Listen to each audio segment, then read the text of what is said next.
Karena kalau sudah ngomong nikel kan yang bermain kan sebenarnya kan orang-orang yang di lingkar pemerintahan juga kan. Ya, Itu lingkar pemerintahan di puncak kekuasaan. ada. Tentara juga ada. Oh, Kan oke.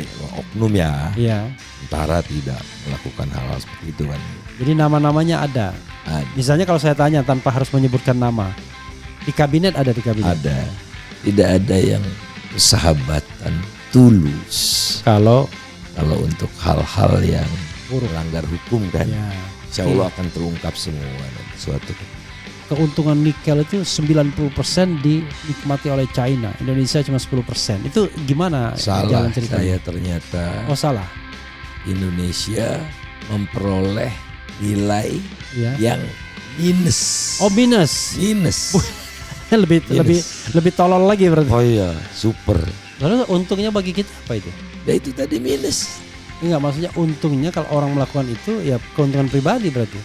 Buat bangsa ini ya Iya. minus kan. Iya. Kan otoritas yang melakukan itu kan. Ya otoritas. Ya kita tidak tahu tuh dealnya apa. Oke. Bantu IKN-nya bisa jadi kita Oh, tidak tahu lah. oke. Menurut saya sudah bertentangan dengan Undang-Undang Dasar 45 pasal 33. Iya. Bumi, air, dan kekayaan alam yang pada di dalamnya dikuasai oleh negara bagi sebesar-besar kemakmuran rakyat Indonesia kan, bukan rakyat luar negeri. Iya. Jadi harus dijatuhkan sejak lama Jokowi.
Assalamualaikum warahmatullahi wabarakatuh. Sobat RH sekalian, jumpa lagi kita di channel yang keren ini. Keren cerdas. Ya sobat RH sekalian, saya punya tamu istimewa yang mau saya kuliti dari A sampai Z, dari hulu sampai hilir gitu ya. Orang mengenalnya sebagai ekonom yang sangat kritis, tetapi tentu ada hal-hal lain yang pastinya menarik untuk digali. Bang Faisal Basri, ada ujungnya batu bara. Assalamualaikum warahmatullahi wabarakatuh Bang. Waalaikumsalam. Kanan Bang. Nah, nanti kalau nggak kanan dia diprotes oleh sobat era sekalian. Bang, makasih Bang ya udah datang Bang ya. Alhamdulillah. Oke, luar biasa. Kalau Bang Faisal ini biasa slow starter, tapi kalau sudah panas, wah ini unstoppable ya. Bang, pertanyaan pertama Bang ya, apa mood Abang hari ini? Persoalan yang terkait dengan korupsi. Tadi pagi lebih dari 3 jam ya ngobrol dengan teman-teman yang tahulah ya persoalan korupsi ini. terkait KPK, terkait dengan kasus-kasus di migas gitu. Ya mengkhawatirkan lah gitu. Jadi yang benar bisa jadi salah, benar dihukum, yang salah bebas gitu. Jadi kelihatan mendungnya semakin kelam gitu. Penegakan hukum di Indonesia makin tebang pilih. Kalau tidak ada backup masuk penjara gitu. Profesionalisme kalah gitu. Hari ini ya terbebani dengan persoalan-persoalan seperti itu. Oke. Itu ngobrol sama sesama aktivis, sesama ekonom, profesional ya di bidang apapun. Ya di bidang migas lah. Oke. Nah kalau profesional di bidang migas, kan abang pernah punya pengalaman tuh di situ. Ditunjuk sebagai apa waktu itu, ketua atau? Ketua tim reformasi tata kelola migas nasional. Oke, ketua tim reformasi tata kelola migas nasional. Saya tanya baliknya hari ini. Hari ini dibandingkan dengan rekomendasi abang gimana? Kalau pakai skala meter, kira-kira berapa persen yang sudah dilaksanakan atau belum dilaksanakan? Sudah dilaksanakan lah. Sudah pernah dilaksanakan tapi tidak berkelanjutan. Gitu. Oh jadi kalau pakai skala meter 0 meter. Kemudian misalnya Petral yang orang tahu padahal si PES ya, anak perusahaan Petral di Singapura itu ya dibubarkan tapi sekarang dibentuk yang baru. Oke. Gitu. Jadi pada awalnya sih bisa dikatakan cukup banyak ya yang dilaksanakan. Misalnya melakukan audit forensik atas transaksi minyak selama kurun waktu tertentu. Itu kita mintanya 2 tahun atau setahun, bahkan diperpanjang gitu. Oke. Sehingga memperoleh hasil yang makin transparan sebetulnya. Uang itu mengalir kemana saja, berapa, dan sudah diserahkan kepada KPK. Tapi sampai sekarang belum ada tindak lanjut. Tapi itu, audit forensiknya telah dilaksanakan. Oke, ada mulai tahun berapa itu abang? 2014 atau 2015? 2014 akhir. Oke, 2014 akhir. Sampai Mei 2015, 6 bulan itu. Oh 6 bulan ya. Jadi selama 6 bulan itu, kemudian abang menemukan apa saja kalau dipakai skala prioritasnya A, B, C, D. Saya nggak tahu bagaimana. Pertama dalam pengadaan minyak mentah dan BBM itu kotor sekali. Ada godfathernya namanya Reza Khalid. Oke. Dia punya 2 perusahaan tuh, Global Resources dan Veritas. Itulah yang mengatur siapa yang menang, siapa yang tender. Pihak-pihak yang provisional, perusahaan-perusahaan yang trader-trader besar, bahkan cerita langsung kepada kami nggak pernah dimenangkan. Oke. Tapi minyaknya dari kami, gitu. Oke. Nah dari sanalah diatur ya, fee-nya berapa, macam-macam itu, dan banyak yang mengalir sampai jauh lah ya. Oke. Dana-dananya itu ya elit-elit juga terlibat. Saya tidak pernah membaca hasil audit forensiknya, tapi saya diceritakan secara detail oleh pihak-pihak yang berkompeten. Ya, Direktur Utama Pertamina, menterinya dan beberapa lagi lah. Yang mengadakan audit forensik siapa? Cordamente, perusahaan Australia. Oh itu profesional ya, swasta. Internasional ya. Oh internasional ya. Dari kurun waktu berapa sampai berapa? 2 tahun itu. Kecurigaan kami kan waktu itu menjelang pemilu. 2014. Pilpres 2014 ya. Ya. Pilpres zaman Prabowo Hatta Rajasa. Hatta Rajasa ya. Oke. Kan ya ada hubungannya juga lah Hatta dengan Reza itu kan. Ada ada fotonya itu lagi Ya. menikahkan anaknya. Ya. Dalam proses itulah. Oke, jadi Pilpres rentang itu. waktu audit forensik itu dari tahun berapa sampai tahun berapa? 2012-2014 Oke. kalau saya tidak salah ya. Oke, nggak apa-apa informasinya. Nah, kan gimana tata kelola minyak mentah ini tadi kan impor ya berarti ya? Impor ini. Ya, Jadi walaupun Indonesia negara penghasil minyak, tapi kita impor minyak. karena produksi kita turun terus. Ya, Sementara kebutuhan meningkat dari waktu ke waktu Oke. dengan cepat. oke. Jadi impornya dari Singapura. Impornya dari berbagai negara. Kalau Ya. crude ada Ya. dari Angola, dari Saudi Arabia, dari Ya. mana-mana. Kalau BBM-nya memang Singapura, makanya anak perusahaan Petral PES itu Ya. kedudukannya di Singapura. Petralnya sendiri di Hong Kong. Oke, Petral perusahaan siapa? Anak perusahaan Pertamina. Anak perusahaan Pertamina yang berkedudukan di Hong Kong. Hong Kong. Petral punya anak perusahaan lagi namanya PES, PES khusus untuk pengadaan BBM. BBM dan minyak mentah Oke. yang berbasis di Singapura. Oke, jadi barangkali barangnya bisa dari Angola, barangnya dari manapun, Bisa, tapi ya. belinya dari PES ini. Ya, ada proses yang disebut lelang gitu. Oke. Padahal ya Pelaksana lelangnya?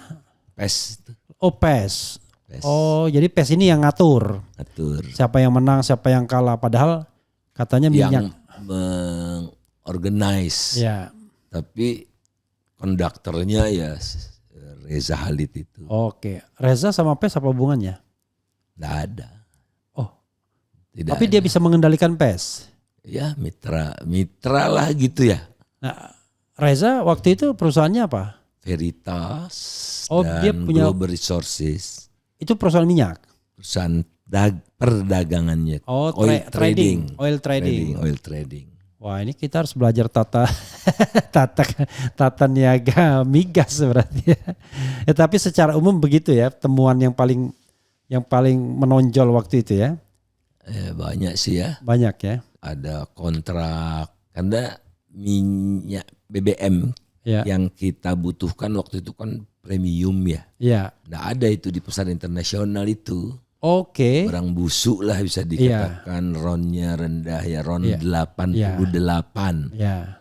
Kalau Pertalite itu 90 itu. Kalau Pertamax 92 ya. 92. Ya. Baru ada turbo ya. Ya.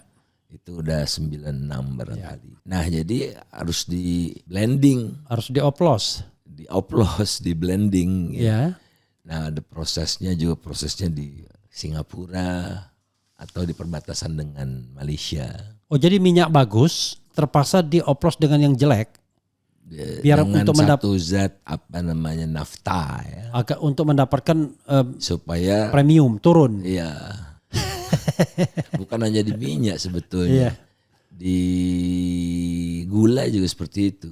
Kalau tadi kan ron, Iya. kalau di gula itu ikumsa, kadar Kemanisan. keputihan Oh, atau keputihan. gitu. Nah, nggak ada hubungannya dengan manis atau tidak. Jadi di kita tuh standarnya sedemikian rendah sehingga tidak ada di pasar internasional itu. Maksudnya pasar internasional tuh yang trading Ya. activities yang transparan. Jadi harus dilakukan proses untuk menurunkan ikumsanya itu. Jadi menurunkan kualitasnya, bukan Ya. meningkatkan kualitas. Ya, Jadi secara teoritis kita beli minyak yang sudah bagus atau beli gula yang sudah bagus, masuk dalam negeri malah diturunkan kualitasnya. ya, Oke. ya kalau tidak enggak apa-apa, tapi ya harganya harga yang jelek itu bisa saja kan. Iya, iya. Tapi diperlakukan sebagai standar yang RON 88. Tapi pada umumnya di blending di Agar turun. facilities ya. Nah, itu proses blending itu proses yang menguntungkan yang tukang Ada pihaknya lain lagi. Misalnya dulu ada Trafigura nama perusahaannya itu, Singapura itu. Dia trading dan blending. Biasanya Kalau trader itu punya blending facility karena dia punya berbagai jenis minyak, Ya. spesifikasi yang dibutuhkan oleh setiap pembeli berbeda-beda, jadi tinggal blend aja. Nah, ruginya di mana itu kalau blending itu? Oh kan ada mainan-mainan lagi gitu, ada transaksional, kontrak, macam-macam itu yang tanpa lewat proses yang transparan. Oke. Intinya adalah yang bermasalahnya adalah tata kelolanya yang tidak transparan. Sangat tidak transparan. Banyak sekali saksi yang ya saya bahagianya waktu itu tuh pekerjaan tim ini mulus. Para pihak sedemikian sudah muaknya dengan praktik-praktik yang mereka alami di Singapura itu. Mereka cerita apa adanya. Mereka minta diundang ke kantor di Jalan Pelaju itu. Mereka cerita apa di kantor kami kan terbuka ya. Nggak ada ruang-ruang tertutup gitu. Mereka cerita betapa bobroknya proses pengadaan BBM dan minyak mentah itu. Sekarang ya setelah 10 tahun itu ada nggak bekasnya peninggalan abang itu? Saya tidak mencermati terlalu detail lagi, tapi yang nyata itu dulu kita tidak tahu harga minyak itu menentukannya seperti apa. Oke. Bahkan menteri senior kita Pak Kwi Kian Gi pun tidak pernah diberitahu, walaupun diminta tidak diberikan. Gitu. Oke. Nah di era kami itu kami telusuri, kami diskusikan dengan stakeholders, kemudian kami umumkan formulanya seperti ini, cara menghitungnya seperti ini, sehingga semua orang sekarang bisa menghitung. Sekarang? Bisa. Sekarang dengan asal harga, datanya ada ya. Oke. Nah sekarang dengan harga BBM sekarang ini misalnya, itu sudah sesuai dengan formula itu? Dilaksanakan rekomendasi kami itu kira-kira katakanlah hanya setahun. Tidak setelah sampai itu, sebetulnya. Setelah itu balik lagi ke titik nol. Balik lagi titik nol. Oke, apalagi kemudian ada kasus di mana Menteri Sudirman Said akhirnya direshuffle. Ya. 2016 kan reshuffle-nya dia. Ya. Oke. Seiring dengan kasus Papa minta saham dulu. Iya. Yang juga menyebut nama yang abang sebutkan tadi. Ya ada Reza Halid juga kan. Ya. Luar biasa negara kita ini. Bang, abang sering sekali bicara tentang misalnya nikel ya kan. Atau kekonyolan ekonomi Indonesia lainnya yang barangkali abang bisa ceritakan. Dan abang keras sekali. Bahkan abang misalnya ngomong apa adanya. Abang pernah cerita pernah dikasihkan datanya itu kepada Luhut atau kepada pemerintah. Tapi ya terjadi terus. Termasuk misalnya penyelundupan nikel ya. Biji nikel. Biji nikel. Abang juga yang membongkarnya. Ada dua hal. Itu data dari mana? Yang kedua kok abang aman-aman aja. Silakan bang. Ya kan secara resmi biji nikel itu dilarang diekspor, dijual ke luar negeri. Itu sebetulnya bukan hal yang baru ya. Pernah terjadi di masa Pak SBY kalau saya tidak salah. 2 tahun aja gitu, on off gitu waktu itu. Seperti bauksit dulu yang pernah dipermasalahkan ya? Ya termasuk dengan bauksit waktu itu. Ada perusahaan Rusia tuh yang berjanji akan investasi di Indonesia tapi dilarang dulu ya katanya. Udah lewat lah ya. Nah kemudian di era Jokowi mulai berlaku efektif itu Januari 2020. Sehingga data ekspor biji nikel dari Indonesia tidak ada. Dari Badan Pusat Statistik itu tidak ada. Jadi larangan ekspor tambang itu pernah terjadi di era Jokowi, di era Pak SBY. Di era Pak Jokowi itu hilirisasi namanya kan. Itu sebetulnya di era Pak SBY dimulainya. Efektif diberlakukan hanya untuk nikel, biji nikel. Oke. Mulai berlaku efektif 2020 Januari, 1 Januari lah ya. Ya. Sehingga datanya di Badan Pusat Statistik tidak ada. Tapi saya ya namanya peneliti kan, Ya. ya saya dibesarkan sebagai peneliti gitu. Cek data dari China-nya begitu. Ya. Ada, kita bisa mencari apakah China mengimpor biji nikel dari Indonesia. Ternyata ada. Oke. Jadi dari tahun 2020, 2021, 2022, 2023 pun tahun lalu masih ada. Ya. 300.000 ton tahun lalu itu. Ya. Sehingga totalnya dalam berapa tahun tuh? 2000, 2001, 20, 21, 22, 23, 4 tahun ini 4 tahun. 5,6 juta ton. 5,6 juta ton. Juta. Oke, itu dapatnya bahkan dari otoritas Cina. Dari International Trade Center itu ada, di bawah WTO, Iya. WTO ada bahkan bulanan juga ada. Sambil yang tahunan aja lah gitu. Oke. Wah ada ternyata, dan saya sudah beritahu para menteri itu, saya laporkan juga ke KPK, di follow up, tapi sekarang KPK-nya ya diam ya. Oke. Sampai sekarang senyap lagi itu. Dan per 5,6 juta ton ini kerugian negara berapa diperkirakan? Abang hitung. Harus dihitung lebih telaten ya. Oke, tapi maksudnya kira-kira kasar. Bisa sampai berapa? Harganya tuh berkisar antara 50 sampai 80 dolar per ton. 80 ya. Jadi kali aja lah. Oke. Sekian triliun lah pokoknya. Ya. Negara rugi sekian triliun gitu ya. Sampai sekarang nggak ada tindak lanjutnya itu?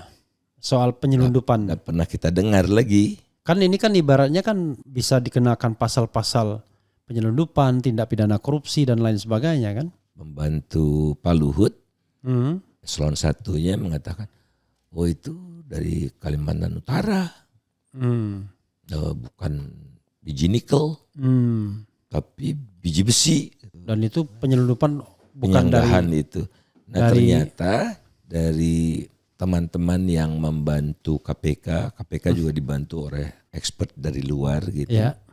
Nah, ada kawan yang udah melalang buana bantu KPK dan kejaksaan itu, yang diselundupkan itu ya biji nikel, tapi perusahaannya izinnya biji besi gitu.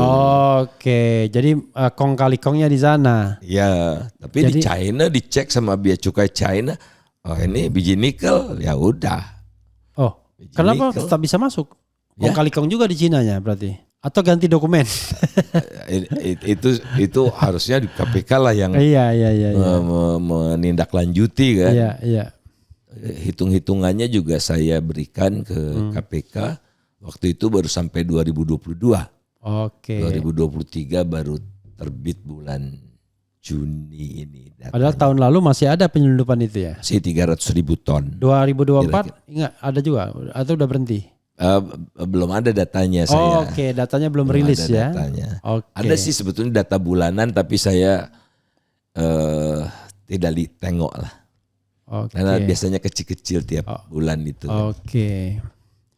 Bang, abang sampai mengatakan ya, tidak ada negeri yang setolol ini kalau soal nikel itu. Terlepas dari penyelundupan, kalau penyelundupan lebih tolol lagi negara ini kan. Yang menyelundupkan pinter. Untung yang dia. menyelundupkannya orang-orang kuat. Orang-orang di lingkar pemerintahan juga. Diduga. Ya. Karena kalau sudah ngomong nikel kan yang bermain kan sebenarnya kan orang-orang yang di lingkar pemerintahan juga kan. Ya. Itu. Lingkar pemerintahan, di puncak kekuasaan ada. Tentara juga ada. Oknum ya. Iya. Tentara tidak melakukan hal-hal seperti itu kan. Oknum. Nggak ada yang resmi kan. Pemerintah Indonesia nggak ada yang resmi. Iya. Pasti oknum semua kan. Iya. Walaupun oknum itu ada berkuasa. Ada nama-namanya saya. Oke. Jadi nama-namanya ada. Ada. Misalnya kalau saya tanya tanpa harus menyebutkan nama. Di kabinet ada di kabinet. Ada. Tidak ada yang persahabatan tulus. Kalau untuk hal-hal yang buruk, melanggar hukum kan. ya. Oke. Insya Allah akan terungkap semua nanti suatu ketika. Oke, itulah sebabnya kemudian kekuasaan sekarang takut sekali kalau kalah begitu. Betul. Oke. Ketakutannya sudah sedemikian sangat sehingga upaya untuk perlindungannya pun teramat eksesif gitu ya. Iya.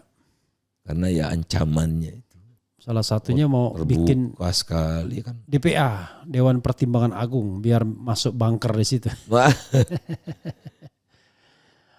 Bang, soal yang tidak ada negeri yang setolol Indonesia itu abang bisa ceritakan lagi. Soal hitung-hitungan di mana Indonesia, kata abang, keuntungan nikel itu 90% dinikmati oleh China. Indonesia cuma 10%. Itu gimana salah jalan ceritanya? saya ternyata. Oh salah. Indonesia memperoleh nilai Ya. yang minus. Oh minus. lebih tolol lagi berarti. Oh iya, super.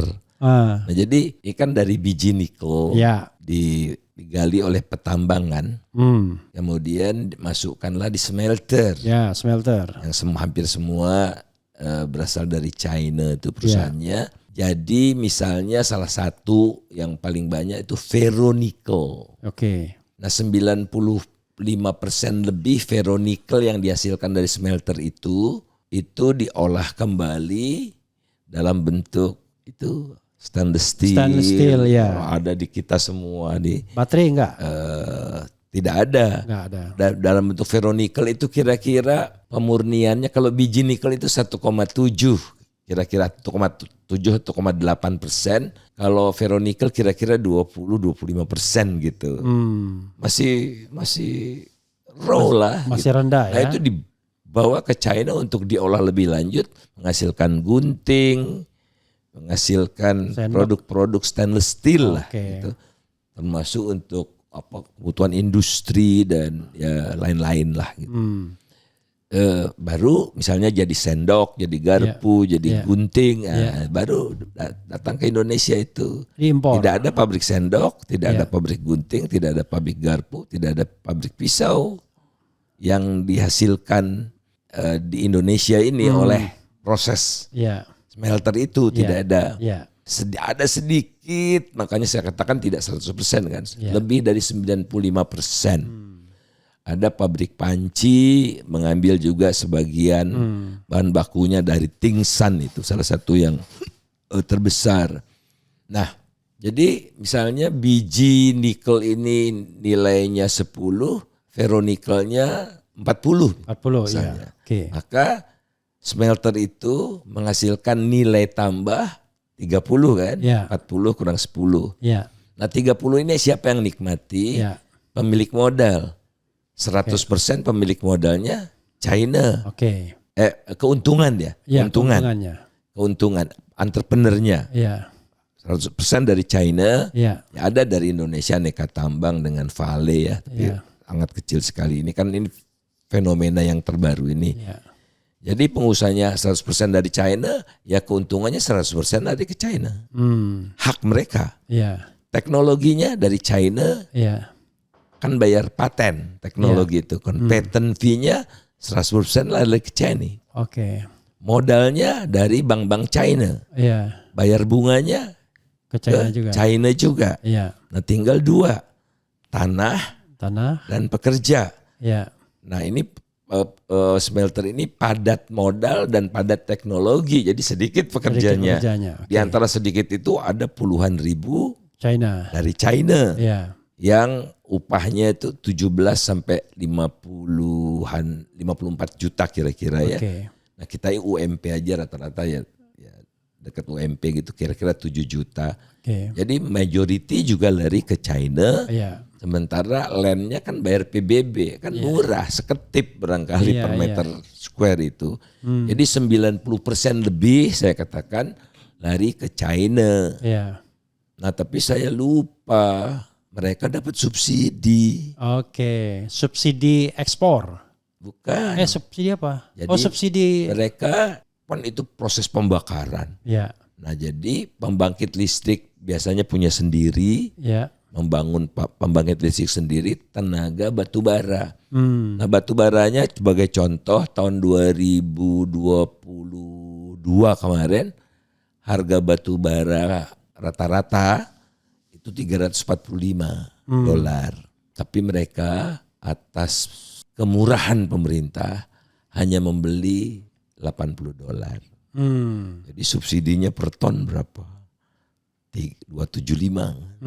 Nah, kalau subsidi saya masukkan minus kita. Berapa tadi? Sorry saya tiba-tiba lost. 345 waktu tahun 2022 ya. Dan mereka cuma beli Rata-rata 80. Jauh sekali. Itu apa? Batu baranya? Batu baranya. Atas nama PSN dan Domestic Market Obligation, DMO. Oke. Nah kalau dimasukkan subsidinya, Iya. kita dapat tidak sampai 10%, tapi kita kembalikan lagi dalam subsidi kan? Iya. Jadi domestic market obligation itu maksudnya Cina juga sebenarnya yang di domestik sini. PLN tentu saja wajar kalau dapat subsidi. Iya. Jadi kalau perusahaan batubara itu wajib berapa persen, 20% Ya, untuk misalnya domestic market. untuk kebutuhan domestik termasuk mereka. Oh jadi mereka dihitung domestik juga Karena yang PSN, iya karena memang di domestik kan. Iya. Jadi minus kita dapatnya. Kalau ditambah pula dengan kerusakan lingkungan, kerusakan sosial, minusnya semakin besar. Oke, dan itu negeri yang setolol-tololnya berarti. Dia tidak ada negeri separah itu. Tapi itu untuk negaranya, tapi untuk kompradornya enggak. Yang kan selalu kan kalau ekonomis begitu kan pasti ada kompradornya kan. Ya. Yang Kita tidak tahu ya dealnya seperti apa dengan China. Mungkin ya oke, saya biayai deh kereta cepat. Nah kan nggak sanggup, nggak punya duit. Ya. Oke, saya biayai deh. Meleset sedikit, oke lah saya talangi. Kasih kayak konsesi macam-macam ya. Daya alam biasanya itu di berbagai negara juga seperti itu. Yang terjadi pada Laos juga seperti itu. Dan tujuannya adalah membangkrutkan negara itu. Saya tidak sampai ke sana, tapi memperoleh sumber daya alam yang sebesar-besarnya untuk menjadi produk strategis mereka sebagai kekuatan ekonomi dunia kan. Jadi mereka ini kan BRICS ya. Obor. Ya.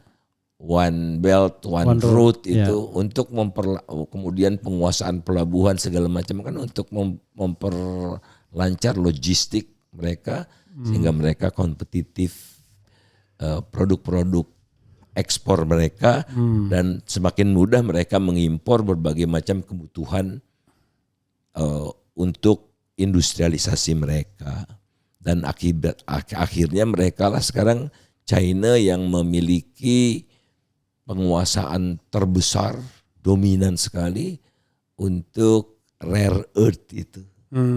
Hasil produk yang langka itu. Ya kan di dalam biji nikel itu bukan hanya nikel, ada feronya, ada magnesiumnya, dan macam-macam itu. Kaya sekali. Oke, dan mereka itu dapatkan itu karena sebenarnya pengolahan di sini cuma berapa persen gitu ya? Ya, dan yang diselundupkan itu ya lebih kacau lagi. Semua jenis unsur itu ya udah mereka nikmati. Jadi waktu penyelundupan yang 5,6 juta itu raw materials lagi, nggak ada pengolahannya sama sekali. Sama sekali tidak ada itu. Tapi malah kalau dari hitungan kerugian negara, yang penyelundupan itu jangan-jangan lebih untung dibandingkan di smelterisasi yang kata abang ada subsidinya segala. Kalau di smelter itu kan mereka berekspansi, misalnya perusahaan-perusahaan smelter kan sudah ada di China, perusahaan smelter ini selama ini mereka beli bahan baku dari berbagai negara, Australia, Indonesia, Filipina gitu. Kalau mereka ekspansi, mereka tidak bisa lagi menggunakan batu bara kalau di China. Jadi welcome. di negara kamu kan tidak bisa batu bara, di saya masih boleh batu bara gitu. Oke. Kemudian datang. Kamu kan kalau beli biji nikel di Shanghai $80, saya kasih kamu 40 aja. Gitu Oke. kira-kira ya. Iya. Oh, kira-kira separuh lah begitu. Karena kalau kita menerapkan larangan ekspor, Ya. kan jadi melimpah kita Iya. dalam negeri, ya harganya turun kan. Kemudian keuntungan kamu tidak perlu bayar pajak bisa sampai 20 tahun. Semua kebutuhan impor kamu ya masukin saja di dalam daftar import list namanya, bebas biaya masuk. Oh. Pekerja kamu datangkan, tidak perlu visa kerja, visa turis juga, visa kunjungan boleh. Ya siapa yang tidak mau? Lalu untungnya bagi kita apa itu? Ya itu tadi minus. Enggak, maksudnya untungnya kalau orang melakukan itu ya keuntungan pribadi berarti. Buat bangsa ini ya Iya. minus kan. Iya. Kan otoritas yang melakukan itu kan. Ya otoritas. Ya kita tidak tahu tuh dealnya apa. Oke. Bantu IKN-nya bisa jadi kita tidak tahu lah. Tapi ya itu menurut saya sudah bertentangan dengan Undang-Undang Dasar 45 pasal 33. Iya. Bumi, air, dan kekayaan alam yang terkandung di dalamnya dikuasai oleh negara bagi sebesar-besar kemakmuran rakyat Indonesia kan, bukan rakyat luar negeri. Iya. Jadi harus dijatuhkan sejak lama Jokowi. Tapi mungkin jangan-jangan pasal itu kurang lengkap. Jangan-jangan rakyat bisa dibacanya rakyat RRC, Nah, rakyat Indonesia, rakyat Singapura. Apa yang terjadi Bang? Dan setelah itu Abang kelihatannya udah kapok masuk politik setelah itu. Walaupun saya mau tanya lagi, pernah ikut kontestasi Pilgub DKI, Oke. tapi itu another story. Tapi berpartai langsung kapok. sebetulnya berpartai langsung kapok itu kenyataannya tidak. Oke. Dalam artian gini, dulu memang saya tidak pernah punya cita-cita masuk partai kan.